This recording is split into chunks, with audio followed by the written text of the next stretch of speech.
Stay down. You've already lost more than a fight. 3 in the morning, and I'm standing in my own kitchen like a stranger in someone else's house. The insomnia has been my faithful companion for weeks now, ever since Lila started working those mysterious late projects that required overnight stays at the office. Right. Because nothing says corporate dedication like packing Victoria's Secret lingerie for a budget meeting. I'm Evan Rourke, 44 years old, recently unemployed technical manager with a military background, and a growing suspicion that my wife thinks I'm an idiot. The joke's on her. I'm just patient. The suitcase sits open on our dining room table like evidence at a crime scene. Black lace, red silk, perfume that costs more than most people's car payments. All for an emergency client presentation in Cleveland. Funny thing about Cleveland, it's only 2 hours away, but apparently requires a 3-day wardrobe that would make a Vegas showgirl jealous. You're up? That's new. Lila's voice cuts through the darkness like a blade. She's standing in the doorway, still in her work clothes at this ungodly hour, looking like she stepped out of a corporate magazine. Beautiful, cold, and calculating. The holy trinity of modern executive women. Couldn't sleep, I say, keeping my voice level. Your perfume's on the guest room pillow. Odd place to rest your head? Her laugh is sharp enough to cut glass. Trust issues, Evan? Really? After 10 years of marriage, this is what we've become? Just making an observation. She moves past me to grab a bottle of water from the fridge, and I catch a whiff of cologne that definitely isn't mine. Expensive stuff. The kind that comes in crystal bottles and costs more than my monthly gym membership. I'll be back Sunday night, she says, not meeting my eyes. Try not to burn the house down while I'm gone. I'll do my best. She's already walking away when her phone buzzes. The screen lights up with a name that makes my arterial pressure spike. Brandon Cross. I know Brandon. Strategic consultant, former college football star, drives a BMW that probably costs more than most people's annual salary. The kind of guy who wears $1,000 suits and thinks the world owes him everything. Lila snatches the phone before I can see the message, but her face tells me everything I need to know. Guilt mixed with excitement like a kid caught with their hand in the cookie jar but still planning to grab more cookies. Work call? I ask. Always is with you, isn't it? She's already heading upstairs. Some of us still have careers to worry about. That stings because it's designed to. 3 weeks ago, I was a respected technical manager at Morrison Tech Solutions. Then the layoffs hit, and suddenly my 10 years of service meant nothing. The severance package was supposed to cushion the blow, but even that got tangled up in corporate red tape thanks to my wife's sister Danielle, who runs HR like her personal kingdom. I listened to Lila's footsteps on the stairs, then the sound of our bedroom door closing. Not slamming, that would be too honest. Just a soft, final click that says more than any argument ever could. My phone buzzes on the counter. Email notification at 3:15 a.m. Who the hell sends business emails at this hour? The sender makes my stomach drop. Morrison Tech HR department. The subject line is even better. Role elimination. Final notice. I open it with the kind of dread usually reserved for medical test results. Dear Mr. Rourke, after further review, your position has been eliminated, effective immediately. Your severance package has been canceled due to performance concerns raised during your final review period. Please return all company property by Monday morning. Best regards, Danielle Hayes, Director of Human Resources Performance Concerns. That's rich. I had stellar reviews for 9 years running, then suddenly I'm a liability the moment Danielle decides she doesn't like me. Coincidence? About as likely as Lila's sudden interest in weekend business trips. I read the email twice, then delete it. No point in getting angry at 3 a.m. when I can channel that energy into something more productive later. But first, I need to make a phone call. Jerry Mullins has been my lawyer since my divorce from wife number 1 back when I was young and stupid enough to think love conquered all.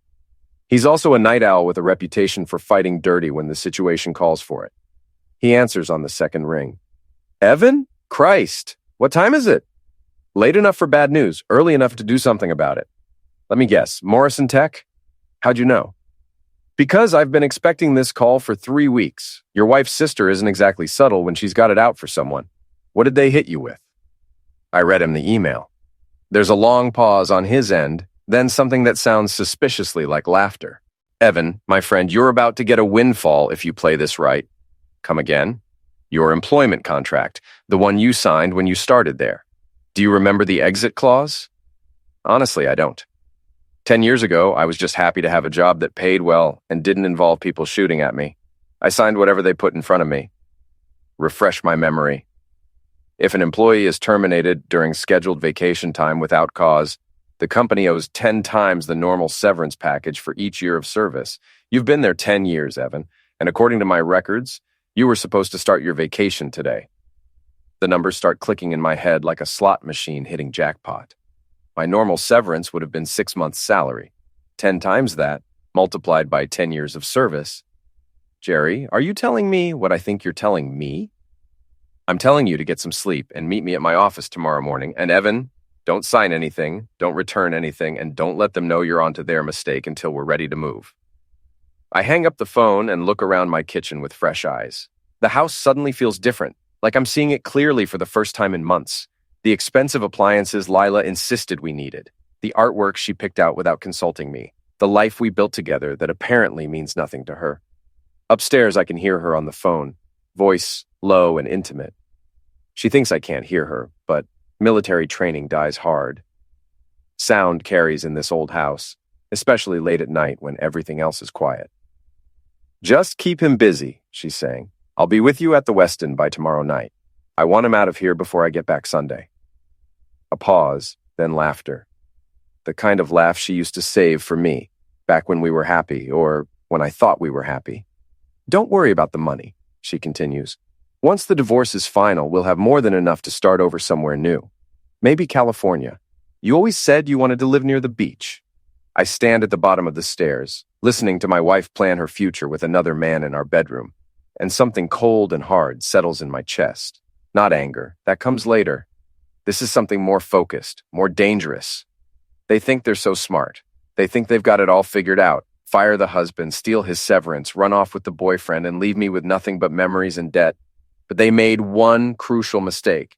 They underestimated exactly who they're dealing with. I served 2 tours in Middle East before I became a corporate drone. I learned how to plan, how to wait, and how to strike when the enemy least expects it. Those skills don't disappear just because you trade combat boots for business suits. Lila wants to play games? Fine.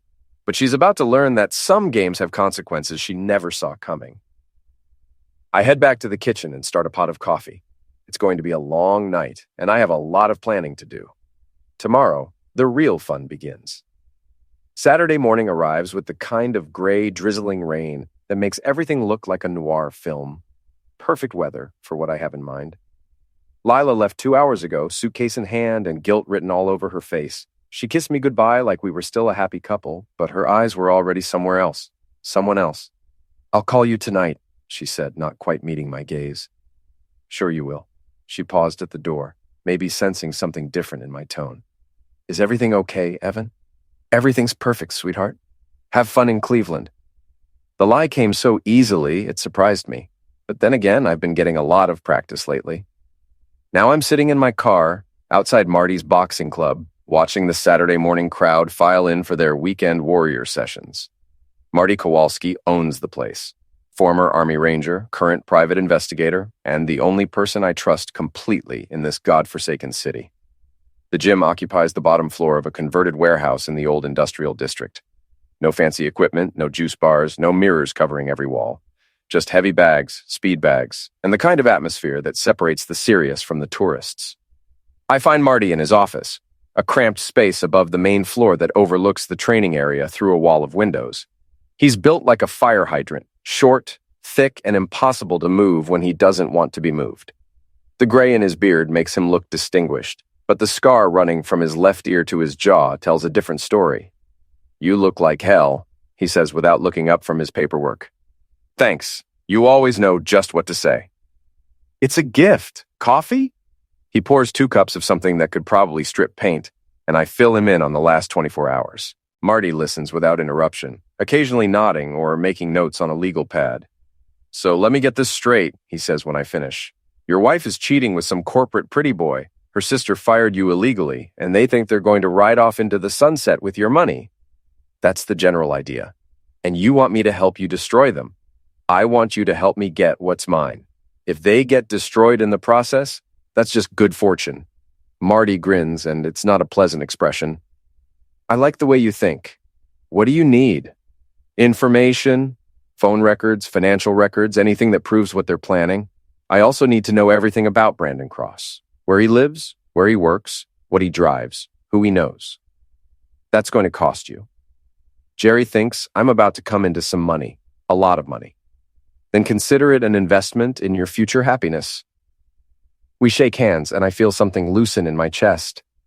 For the first time since this nightmare started, I'm not alone. One more thing, Marty says as I head for the door. My guy Brian still works at Morrison Tech. If you need any digital forensics, he owes me a favor. Brian Chen. I remember him from my days at Morrison. Quiet kid, brilliant with computers, and absolutely invisible to management. The kind of person who sees everything and says nothing, which makes him perfect for what I have in mind. Set up a meeting. Already on it. I spend the rest of the morning driving around the city, getting reacquainted with places I haven't thought about in years. The Westin Hotel, where Lila is probably checking in with her boyfriend right about now. Brandon's office building downtown, all glass and steel and corporate arrogance. The courthouse, where I might need to file certain documents in the near future. By noon, I'm parked outside Vera's Tavern, a dive bar that's been serving the working class of this city since before I was born. Vera Kowalski, Marty's ex-wife and current business partner in ways that would probably surprise most people, runs the place with an iron fist and a sharp tongue. The lunch crowd is already settling in when I walk through the door. Construction workers, factory employees, a few off-duty cops, and the usual collection of regulars who treat the place like their personal social club. The kind of people who notice everything and remember even more. Vera spots me immediately. She's behind the bar, a woman in her 50s with steel gray hair and the kind of no-nonsense attitude that comes from dealing with drunk men for 30 years. Well, look what the cat dragged in, she says, not bothering to hide her grin. Heard you got yourself fired? News travels fast. Honey, in this town, gossip moves faster than light. What can I get you? Information and a beer. She draws me a pint of something local and leans across the bar. What kind of information? The kind that involves my wife, her boyfriend, and how long this has been going on. Vera's expression shifts from friendly to carnivory. She's always liked me, but she's never been particularly fond of Lila. Something about putting on airs and forgetting where you come from. Brandon Cross, she says without hesitation. Started coming in here about 6 months ago with some of his corporate buddies. Big spender, loud mouth, the kind of guy who tips 20% and expects everyone to kiss his A for it. And Lila started showing up with him about 2 months ago, always real careful about it. Different cars, never at the same time, that whole routine. But honey, when you've been in this business as long as I have, you learn to spot the signs. She slides a bowl of peanuts across the bar and lowers her voice. They usually grab a corner booth, order expensive wine, and spend most of their time whispering and giggling like teenagers. Makes me sick, honestly. You seem like a decent guy, Evan. You deserve better than that. I'm starting to figure that out. Good. Because word around here is that she's been bragging to anyone who'll listen about her big plans. New life, new city, new everything. Just as soon as she gets rid of the dead weight at home. The dead weight. That would be me. I finish my beer and leave Vera a generous tip. Information like this is worth its weight in gold, and I have a feeling I'm going to need all the allies I can get. My phone buzzes as I'm walking back to my car. Text message from an unknown number. This is Brian. Marty said you needed to talk. Meet me at the Starbucks on 5th Street in an hour. I'll be wearing a Morrison Tech polo shirt. Perfect.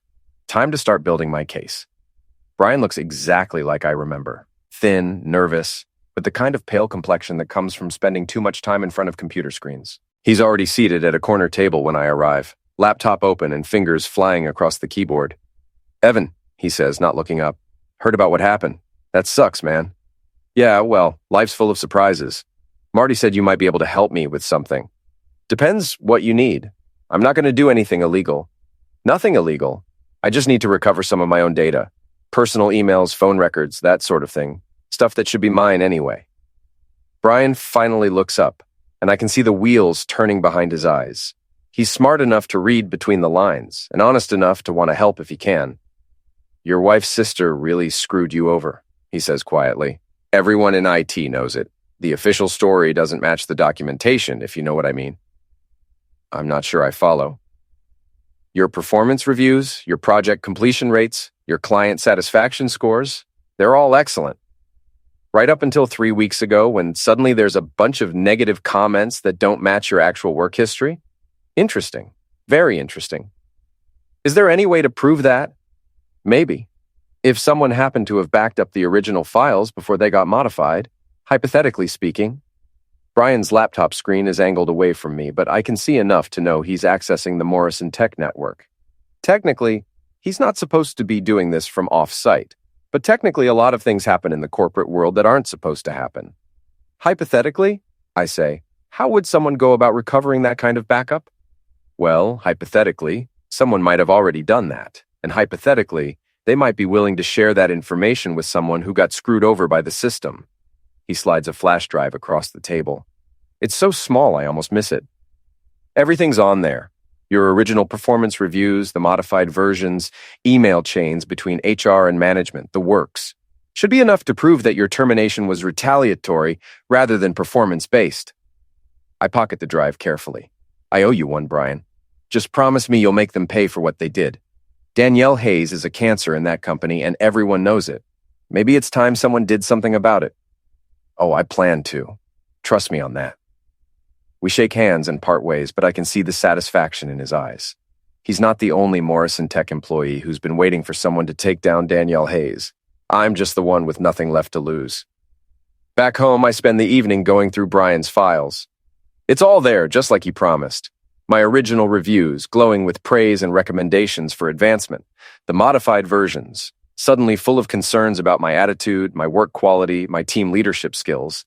But the real gold mine is in the email chains. Messages between Danielle and Lila discussing my situation and how to handle it. Messages between Danielle and upper management painting me as a disgruntled employee who needed to be removed before I became a problem.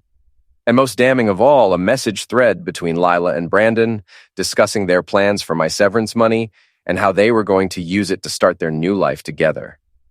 They documented everything, every lie, every manipulation, every step of their plan to destroy me and steal what was mine.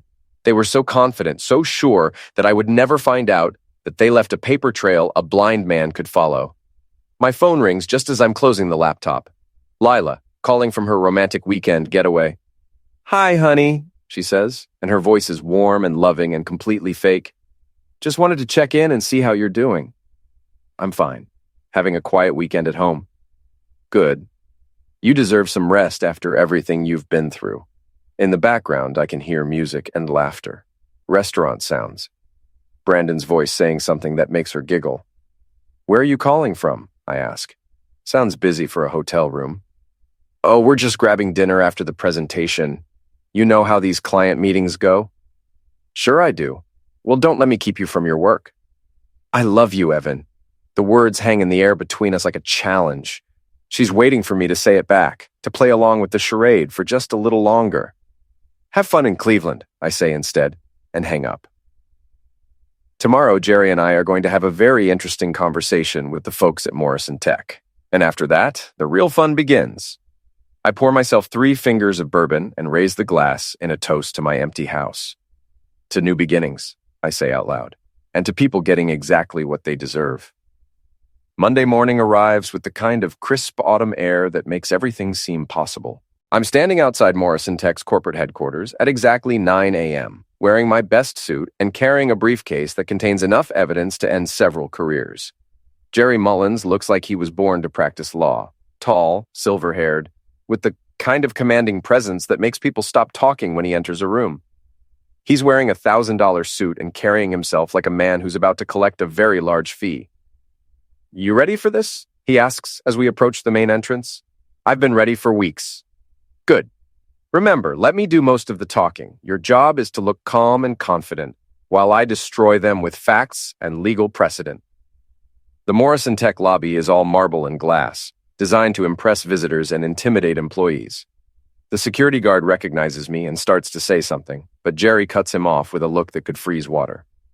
"We're here to see Danielle Hayes," Jerry announces to the receptionist. "Tell her it's about Evan Rourke's employment situation." The receptionist, a young woman who looks like she'd rather be anywhere else, makes a nervous phone call. I can hear Danielle's voice through the receiver, sharp and irritated.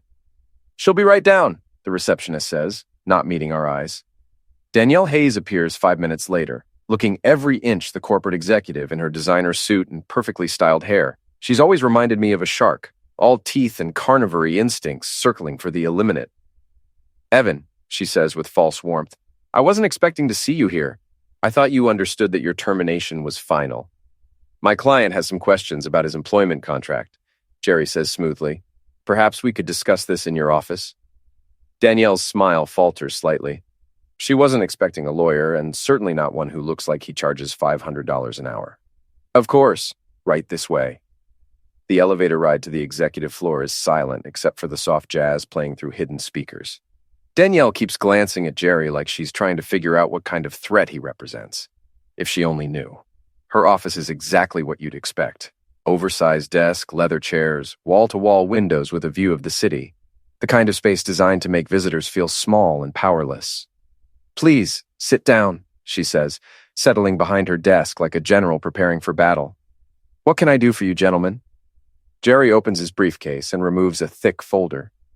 "We're here to discuss the terms of Mr. Rourke's separation agreement. I'm afraid there's been a misunderstanding. Mr. Rourke was terminated for cause. There is no separation agreement." "Actually," Jerry says, sliding a document across the desk, "there is. Section 12 of his original employment contract specifically addresses termination during scheduled vacation periods." Danielle picks up the document and starts reading. I watch her face change as she realizes what she's looking at. The confidence drains away, replaced by something that looks suspiciously like panic. This can't be right." "I'm afraid it is. Mr. Rourke was scheduled to begin his vacation this morning. Your termination email was sent while he was on approved leave, which triggers the enhanced severance clause." Jerry removes another document from his folder. 10 times normal severance for each year of service. Mr. Rourke has been with Morrison Tech for exactly 10 years. I believe that comes to approximately $1.2 million. The number hangs in the air like a bomb waiting to explode. Danielle's face has gone completely white, and her hands are shaking as she reaches for her phone. "I need to call our legal department," she says, "by all means. But I should mention that we have documentation proving Mr. Rourke's termination was retaliatory rather than performance-based. If Morrison Tech chooses to fight this, we'll be filing a wrongful termination lawsuit that will make the severance payment look like pocket change." Jerry slides another folder across the desk. "Email chains between you and upper management. Modified performance reviews. Communications with third parties regarding Mr. Rourke's employment status. All very interesting reading." Danielle opens the folder and starts flipping through the pages. With each document, she seems to shrink a little more into her chair. "Where did you get this?" "That's not really relevant," Jerry says. "What's relevant is that your company is facing a very expensive legal battle unless we can resolve this matter quickly and quietly." My phone buzzes with a text message. Lila, probably wondering why I'm not home wallowing in self-pity like she expected. "How are you holding up? I know this is hard, but everything happens for a reason." I show the message to Jerry, who smiles like a wolf. "Actually, there's one more thing," he says to Danielle. "We have evidence that Mr. Rourke's wife was involved in the decision to terminate his employment. That could complicate any divorce proceedings that might arise from this situation." Danielle's face goes from white to green. She's smart enough to realize that her sister's marriage is about to implode, and that the money they were counting on is about to disappear. "I need to make some calls," she says weakly. "Of course, we'll wait." The next hour is a masterclass in corporate panic management. Danielle makes frantic phone calls to the legal department, the CEO's office, and several other executives who clearly weren't expecting to deal with this kind of crisis on a Monday morning. Jerry and I sit quietly in the corner watching the show. Every few minutes, Danielle glances at us like she's hoping we'll disappear, but we're not going anywhere until this gets resolved. Finally, the CEO himself appears. Richard Morrison is a man in his 60s who built this company from nothing and doesn't appreciate surprises that threaten his bottom line. "Gentlemen," he says, shaking our hands, "I understand we have a situation to resolve." "A very expensive situation," Jerry confirms, "but one that can be handled quietly, if everyone is reasonable." Morrison looks at the documents Jerry has spread across Danielle's desk, then at Danielle herself. I can practically see him calculating the cost of a legal battle versus the cost of just paying me what I'm owed. "The severance payment is substantial," he says finally, "but much less than what a jury would award in a wrongful termination case," Jerry points out, "especially when they see evidence of conspiracy and retaliation." Morrison nods slowly. He's been in business long enough to know when he's beaten. "Draw up the paperwork," he tells Danielle. Mr. Rourke will have his money by the end of the week. All of it, Jerry adds, plus interest and legal fees. Agreed. We shake hands again, and I can see the resignation in Morrison's eyes. He's not happy about this, but he's smart enough to cut his losses. As we're leaving, Danielle pulls me aside. This won't change anything, you know, she says quietly. Lila's still going to leave you. You can't buy back a marriage. You're absolutely right, I tell her. But I can make sure she leaves with exactly what she deserves, which is nothing. The look on her face is worth every penny I'm about to receive. Outside the building, Jerry and I shake hands one more time. That went better than I expected, he says. They'll have the money transferred by Friday. What are you going to do now? Now the real fun begins. I pull out my phone and call Marty. It's done, I tell him. Time for phase 2. What do you need? Everything you can find on Brandon Cross, where he lives, where he works, what he drives, who he owes money to. I want to know everything about his life. Already on it. Meet me at the gym in an hour. I've got some interesting information to share. I spend the drive across town thinking about Lila's text message. Everything happens for a reason. She's right about that, but probably not in the way she intended. Everything does happen for a reason, and the reason for all of this is that some people think they can take whatever they want without consequences. They're about to learn how wrong they are. The information Marty has gathered on Brandon Cross reads like a profile of every entitled corporate climber I've ever met. Expensive tastes, leveraged lifestyle, and the kind of arrogance that comes from never facing real consequences for his actions. He's got a condo downtown, drives a BMW lease, and spends more on clothes than most people make in 6 months, Marty says, sliding a folder across his desk. But here's the interesting part. He's also got serious debt problems. I flip through the surveillance photos and financial records. Brandon at expensive restaurants, Brandon at the country club, Brandon shopping at stores I can't afford. All funded by credit cards and loans that are stretched to the breaking point. How serious are we talking? Serious enough that he's been borrowing against his 401k and taking cash advances to make minimum payments. Your wife picked herself a real winner. That explains the urgency of their timeline. They're not just stealing my money for a romantic fresh start. They need it to keep Brandon from drowning in debt. What about his work situation? Strategic consultant for Hartwell and Associates. Fancy title, but from what I can tell, he's basically a corporate problem solver. Companies hire him to come in, fire people, restructure departments, then disappear before anyone can blame him for the mess he leaves behind. Perfect. A professional destroyer of lives who's about to get a taste of his own medicine. I need you to do something for me, I tell Marty. Something that might seem a little strange. Strange how? I want you to order 365 pairs of the most ridiculous socks you can find. Neon colors, crazy patterns, the works. Have them delivered to Morrison Tech. Attention Danielle Hayes. Marty stares at me for a long moment, then starts laughing. You're going to drive her insane. That's the idea. 1 pair for every day of the year she thought she was going to enjoy my money. I like it. Petty, vindictive, and completely legal. What else? I want to know Brandon's routine, where he goes, when he goes there, who he sees, and I want to know when he's going to be alone and vulnerable. You planning something violent?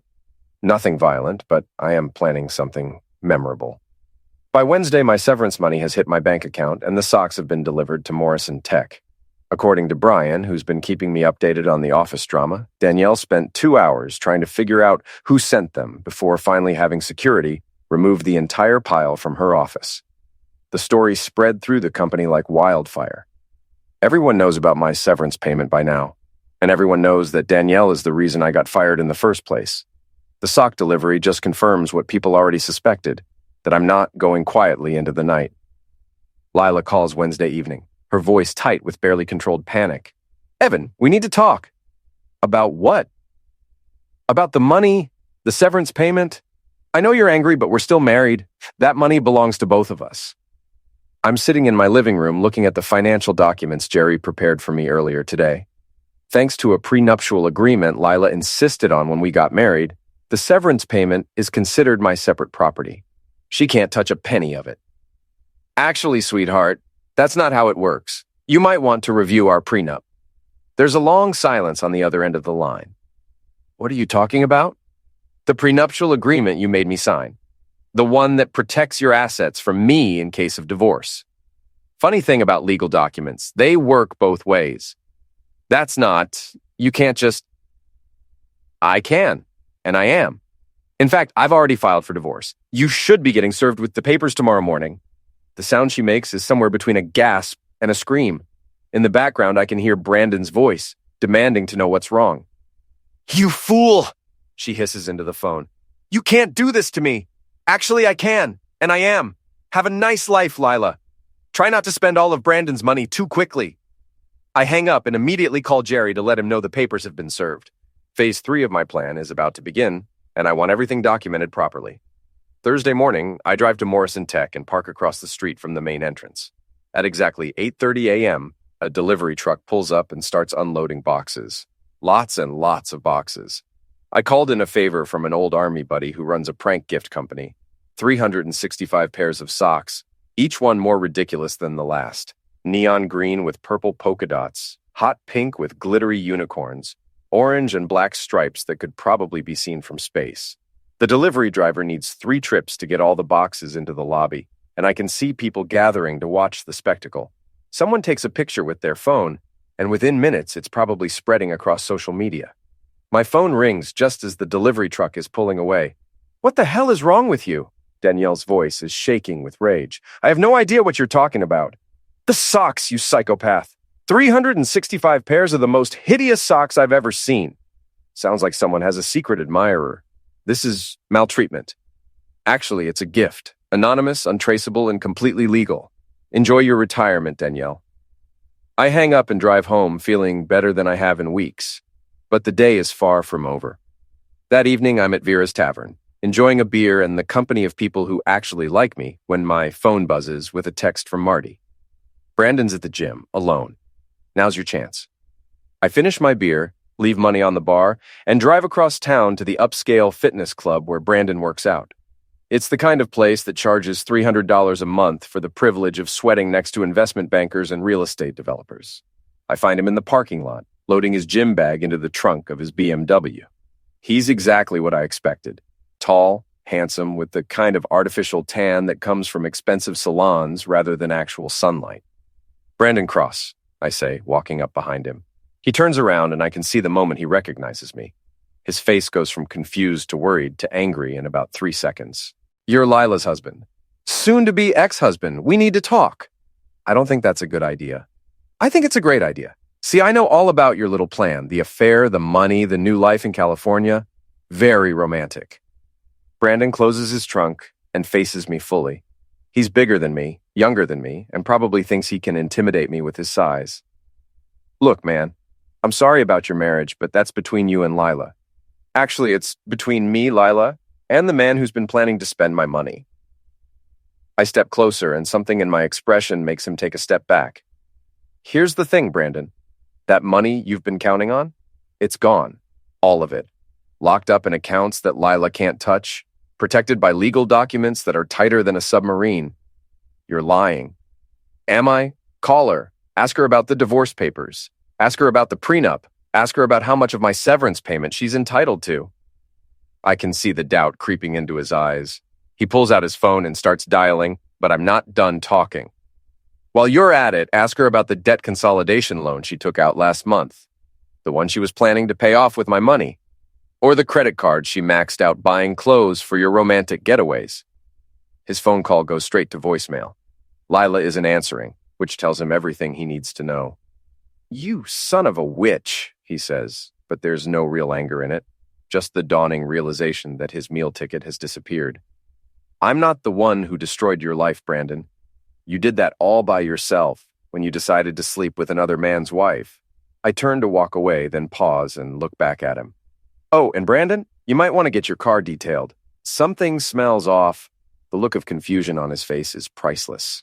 He won't figure out about the fish Marty planted under his seat until tomorrow. But by then, the smell will be permanently embedded in the upholstery. I'm halfway home when my phone rings. Lila calling from what sounds like a very loud, very public place. You destroyed everything. She screams into the phone. Brandon won't even talk to me now. Funny how that works. When the money disappears, so does the romance. I gave you the best years of my life. No, you gave me the most expensive years of your life. There's a difference. I hang up and turn off my phone. Tomorrow is going to be even more interesting than today, and I want to get a good night's sleep before the final act begins. At home, I pour myself a drink and sit in my living room looking around at the house Lila and I shared for 10 years. It feels different now. Lighter, somehow. Like a weight I didn't even realize I was carrying has been lifted from my shoulders. My phone buzzes with one last text message before I turn it off for the night. It's from Vera. Heard about the socks. You're buying drinks for the whole bar tomorrow night. I smile and type back, it'll be my pleasure. Tomorrow I'm going to finish what Lila and her family started. But tonight, I'm going to enjoy the peace and quiet of my own home, knowing that for the first time in months, I'm exactly where I'm supposed to be. Friday morning brings news that makes my coffee taste even better than usual. According to Brian, who's become my unofficial Morrison tech correspondent, Danielle Hayes has been placed on administrative leave pending an investigation into irregularities in the HR department. Apparently, when the CEO started looking into my termination, he found a pattern of similar problems. Other employees who'd been fired under questionable circumstances, other performance reviews that had been mysteriously modified, other cases where Danielle's personal feelings seemed to influence her professional decisions. She's done, Brian tells me over the phone. Word is they're going to announce her termination Monday morning. They're just waiting for legal to finish the paperwork. What about her pension? Gone, along with her severance package and her company car. They're treating this as a termination for cause. Perfect. Danielle spent so much energy destroying my career that she forgot to protect her own.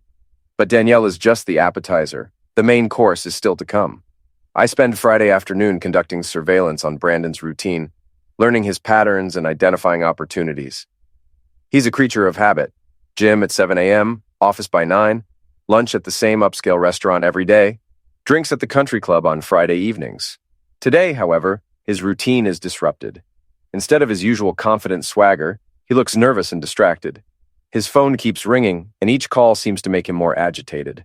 I follow him from his office to his condo, keeping enough distance to avoid detection, but close enough to observe his behavior. He's definitely rattled, probably trying to figure out how to salvage his financial situation now that my money is off the table. At 6 p.m., I make my move.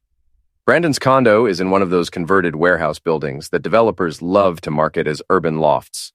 All exposed brick and industrial fixtures, designed to make young professionals feel edgy and sophisticated. The building's security is impressive, but not impenetrable. A pizza delivery uniform and a clipboard can get you past most doormen, especially during the dinner rush when they're too busy to ask detailed questions. I'm not here to steal anything or cause property damage. I'm here to send a message. Brandon's apartment is exactly what I expected. Expensive furniture, expensive electronics, expensive art on the walls. Everything carefully chosen to project success and sophistication, all of it probably bought with borrowed money.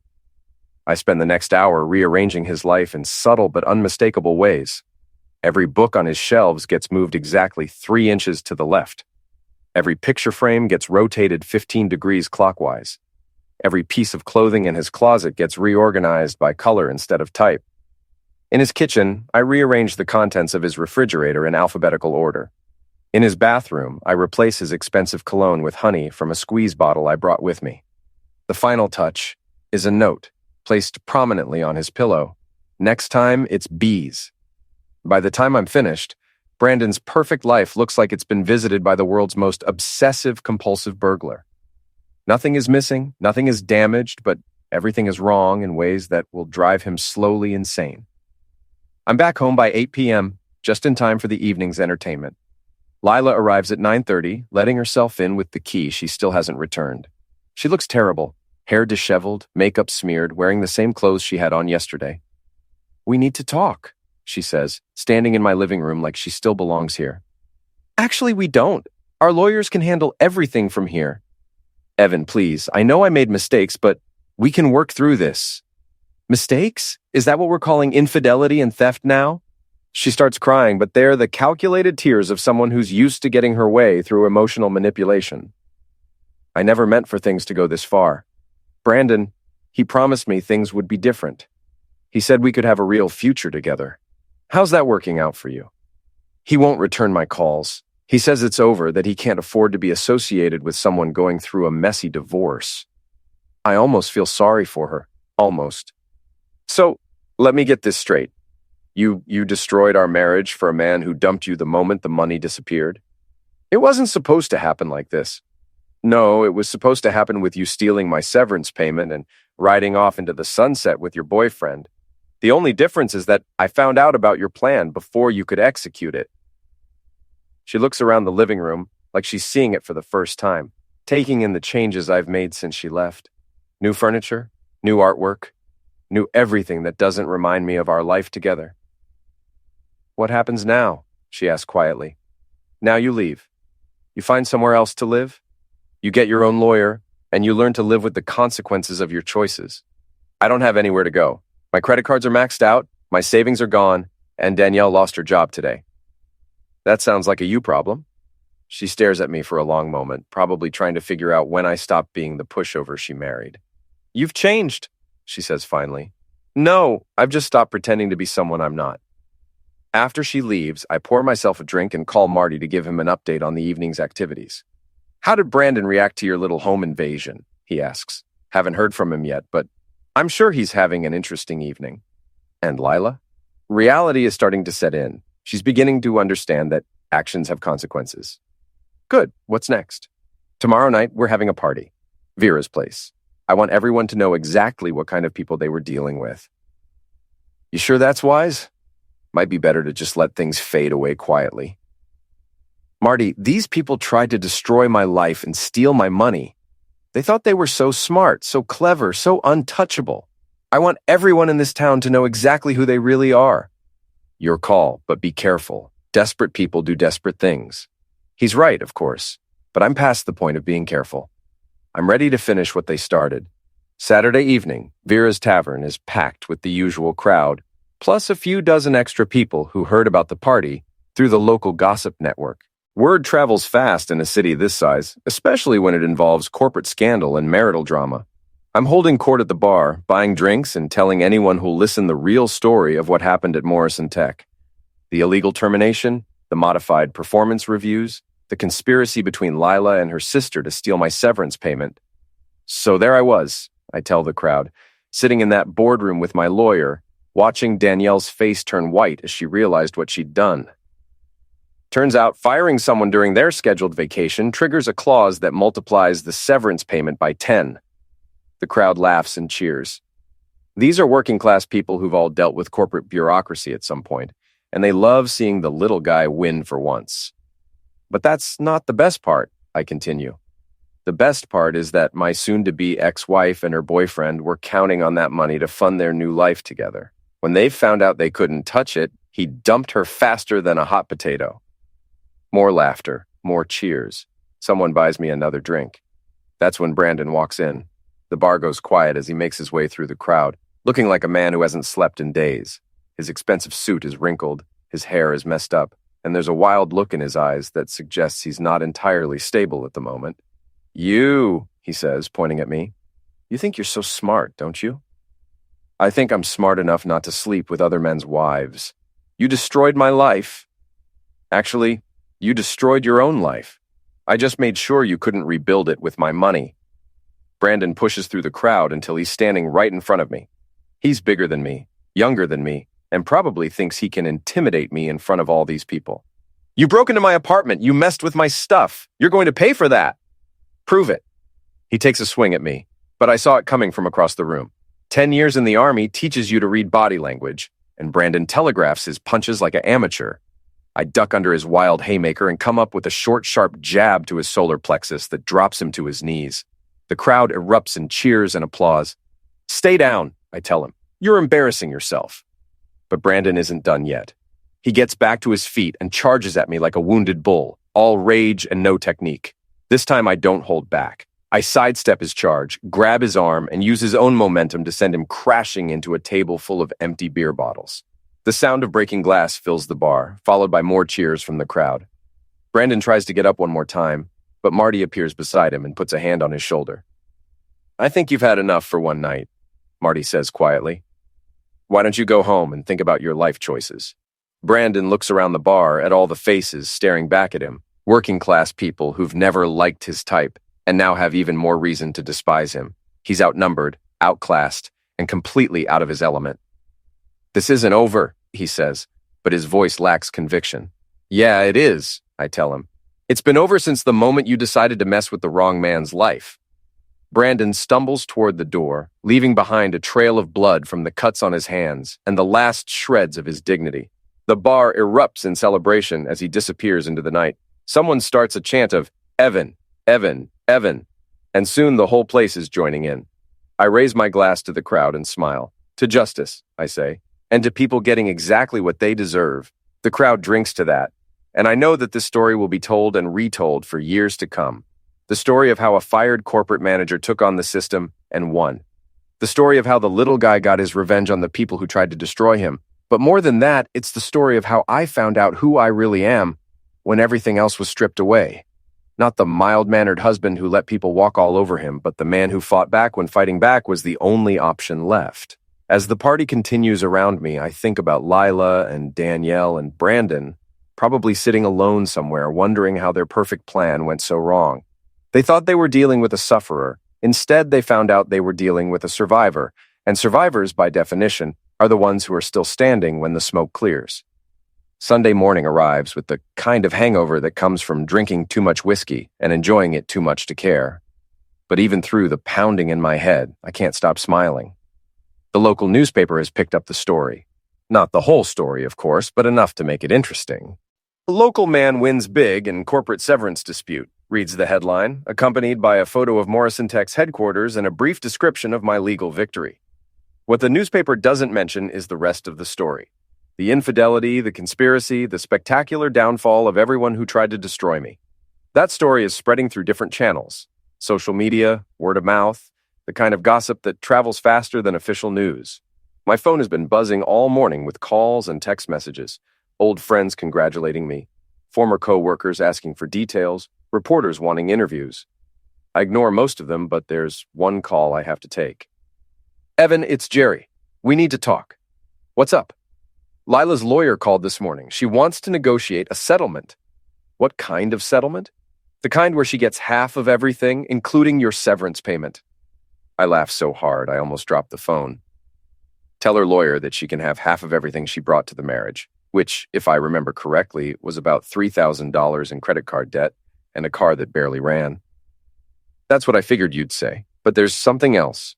Brandon Cross filed a police report claiming you broke into his apartment and vandalized his property. Interesting. What kind of evidence does he have? None that would hold up in court. No fingerprints, no witnesses, no security footage. Just his word against yours. And my word is that I was home all evening, probably watching Netflix. I'm sure my neighbors would confirm that if anyone asked. Jerry chuckles. I'm sure they would. The police aren't taking it seriously anyway. Sounds like they think he's just a sore loser trying to cause trouble. After I hang up with Jerry, I spend the rest of the morning cleaning my house and getting rid of the last traces of my marriage. Lila's clothes, her books, her decorative knickknacks that never made sense to me anyway. Everything goes into boxes that will be delivered to her sister's house, since Danielle is apparently the only family member still speaking to her. By noon, the house feels like it belongs to me again. Clean, organized, and free of the clutter that accumulates when two people try to build a life together but want completely different things. I'm just finishing lunch when my doorbell rings.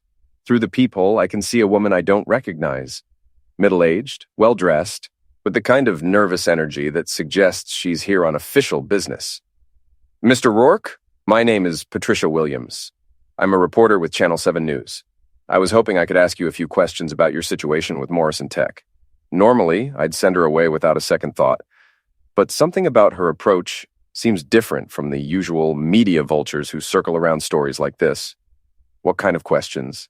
The kind that might help other people who find themselves in similar situations.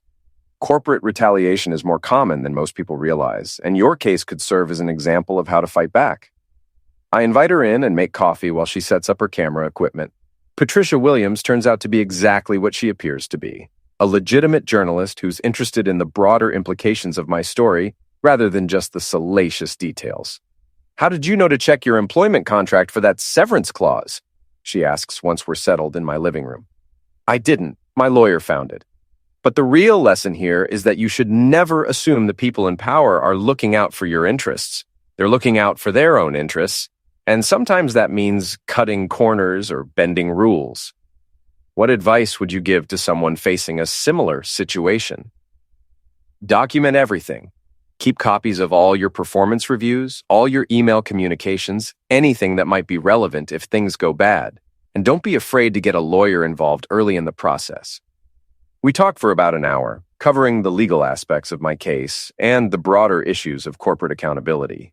Patricia is professional and thorough, asking follow-up questions that show she's done her homework. One last question, she says as she's packing up her equipment. Do you have any regrets about how this all played out? I think about that for a moment. Do I regret the end of my marriage? The destruction of relationships I thought were important? The public humiliation of people who used to be part of my life? No, I say finally. I regret that it took me so long to stand up for myself, but I don't regret fighting back when fighting back was necessary. The interview airs Sunday evening, and by Monday morning it's been picked up by several other news outlets. Suddenly, I'm getting calls from employment lawyers across the country who want to know more about my case. Labor rights organizations are asking me to speak at conferences. A literary agent wants to know if I'm interested in writing a book about my experience. It's flattering, but I'm not interested in becoming a professional sufferer or a corporate whistleblower. I just wanted to get what was mine and make sure the people who tried to steal it faced consequences for their actions. Speaking of consequences, Monday brings news that makes everything feel complete. Danielle Hayes has been officially terminated from Morrison Tech, with the company announcing that they're reviewing all of her decisions over the past 5 years. Several other employees who were fired under questionable circumstances are being offered their jobs back, along with back pay and legal settlements.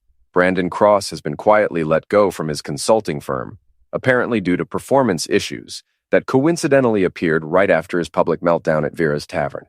His BMW has been repossessed, his condo is going into foreclosure, and word around town is that he's moved back in with his parents while he figures out his next move. And, Lila? Lila is discovering what life is like when you burn all your bridges and have nowhere left to run. Her credit is destroyed, her job prospects are limited by her association with the Morrison Tech scandal, and her family relationships are strained by her role in Danielle's downfall. She calls me Monday evening, one last time. Evan, I need help. No, you don't. You need to learn how to help yourself. I'm going to lose my apartment. I can't make the rent without help. Then find a cheaper apartment, or get a roommate, or move back in with your parents. You're a grown woman, Lila. Figure it out. Please. I know I made mistakes, but I'm still your wife. Actually, you're not. The divorce was finalized this afternoon. You're my ex-wife now. There's a difference. The silence on the other end of the line stretches out for a long time. I never thought it would end like this, she says finally. You never thought at all. That was always your problem. I hang up and turn off my phone. Tomorrow, I'm starting a new job with a company that actually values experience and integrity. The salary is good, the benefits are excellent, and my new boss specifically recruited me because of my reputation for standing up to corporate bullying. But tonight, I'm going back to Vera's Tavern to celebrate with the people who stood by me when everything fell apart. The bar is packed again, but this time it's not because of drama or conflict. It's because word has gotten around that I'm buying drinks for everyone who supported me through the worst period of my life. To Evan Rourke, Vera shouts as I walk through the door. The man who proved that sometimes the good guys actually do win. The crowd erupts in cheers, and I feel something I haven't felt in a long time. Genuine happiness. Not the temporary satisfaction of revenge, but the deep contentment that comes from knowing you did the right thing even when it was difficult. I raise my glass to the crowd and look around at all the faces, working-class people who understand the value of loyalty and integrity, who know the difference between justice and vengeance. To all of you, I say, for showing me what real friendship looks like. We drink to that, and the party continues long into the night. Stories are told, jokes are shared, and plans are made for future gatherings that won't involve corporate scandals or marital drama. As the evening winds down, I find myself standing outside the bar, looking up at the stars and thinking about everything that's happened over the past few weeks. Lila and Danielle and Brandon thought they were so smart, so sophisticated, so much better than everyone else. They thought they could manipulate the system and the people around them to get whatever they wanted. But they made one crucial mistake. They forgot that some people fight back when you push them too far. They thought they were dealing with a sufferer. Instead, they discovered they were dealing with someone who refused to be victimized. The exit clause in my employment contract paid me far more than just money. It paid me back my self-respect, my sense of justice, and and my faith in the idea that actions have consequences. They wanted to destroy me and take everything I had worked for. Instead, they gave me everything I needed to build a better life. No forgiveness, no second chances, no redemption arcs or lessons learned. Just me, standing in the cool night air, knowing that I fought back when fighting back mattered most. The exit clause paid in full. They thought they could ruin me. Instead, they gave me everything.